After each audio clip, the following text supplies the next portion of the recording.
Hey there guys, in this quick video I'm going to compare the Xiaomi Air Purifier Pro comparing to Xiaomi 4 Lite. I'm going to show you some important things that you need to know about both. So first thing first, when you're going to look here, the weight is better for the Lite, of course. The coverage area is a huge difference for the 4 Pro. You can see right here that like so many meters. Then the Pro got better ACDR. Then also the high efficiency filter area is better. The activated carbon content is better.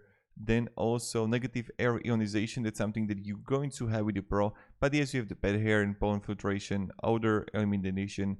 So this is something that you need to know. Then also we're gonna have OLED display and then real-time air quality monitoring, better for Pro.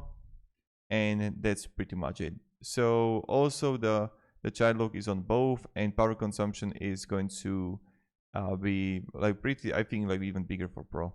But I don't have the data here. So just wanted to make this quick video for you. Hope it gave you a little bit of value, and have a great day and goodbye.